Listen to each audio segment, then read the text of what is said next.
ඉතින් මුලින්ම ඔයාලට පුළුවන් මෙන්න මේ වගේ කැපැසිටර් එකක් ගන්න. කැපැසිටර් එක අරගෙන මෙන්න මේ විදිහට 560k රෙසිස්ටර් එකක් පින් දෙකම ගෑවෙන විදිහට දෙපැත්තින් පාස ගන්න. ඊළඟට මෙන්න මේ විදිහට 4001 හෝ 4007 කියන ඩයෝඩ් හතරක් අරගෙන DC කරන විදිහට හදාගන්න. ඉතින් AC වෝල්ට් DC කරන හැටි ඔයා දන්නවා ඇති. ඉතින් ඒ විදිහට හරියටම මේක හදාගන්න. ඊට පස්සේ මේ ඩයෝඩ් වල AC දෙන එක තැනක් මෙන්න මේ විදිහට කැපැසිටර් එකේ දෙවෙනි පින් එකට පාස ගන්න. හරි ඉතින් ඒ විදිහට පාස ගත්තට පස්සේ මෙන්න මේ වගේ 3.3 UF 250V කන්ඩෙන්සර් එකක් මෙන්න මේ විදිහට ඩයෝඩ් වල DC අවුට්පුට් එකට පාස ගන්න දාන්න බලලා හරියටම.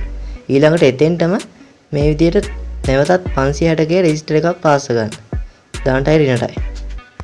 ඉතින් ඒ විදිහට පාස් කරගෙන ආවට පුළුවන් වැඩි කොටස් මේ විදිහට කපලා ඉවත් කරන්න. දැන් ඔයාලට පුළුවන් කරන්ට් එක දෙන්න මේ විදිහට එක වයර් එකක් පාස් ගන්න කන්ඩෙන්සර් එකේ පළවෙනි පින් එකට. ඉතින් අපි සර්කිට් එක හදලා ඉවරයි. අපිට දැන් තියෙන්නේ මේකට කරන්ට් එක දෙන්න විතරයි. ඉතින් ඊළඟ වයර් එක ඔයාලට පුළුවන් ඩයෝඩ් වල AC දෙන තැනට පාස් ගන්න. ඉතින් මේ විදිහට පාස් ගත්තට පස්සේ ඔයාලට පුළුවන් අවුට්පුට් එකටත් මෙන්න මේ විදිහට ධන සහ ඍණ පින් ටිකට මේ විදිහට වයර් දෙකක් පාස් ගන්න. ඔන්න අපි සර්කිට් එක හදලා ඉවරයි. දැන් මම වෝල්ට් 12 LED සර්කිට් එකකට මේ විදිහට වයර් දෙක පාස් ගත්තා. ඉතින් ඔන්න කරන්ට් එක දුන්නාට පස්සේ ඔයාලට පේනවා ඇති මෙන්න මේ විදිහට හොඳට පත් වෙනවා. ඉතින් කොහොමවත් මේක අල්ලන්න යන්න එපා අනිවාර්යෙන්. ඔයාලට කරන්ට් එක වැඩි මොකද මේකේ වෝල්ට් 100කට වැඩි එන නිසා.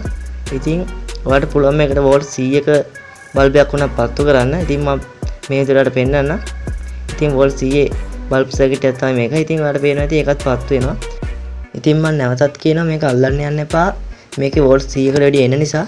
ඉතින් අද වීඩියෝ එක හොඳයි නම් අනිවාර්යෙන් subscribe කරලා like එකක් දාලා share කරන්න. ඉතින් අදට වීඩියෝ එක ඉවරයි. ගිහිල්ලා එන්න ඔයගොල්ලන්ට සුබම සුබ දවසක්.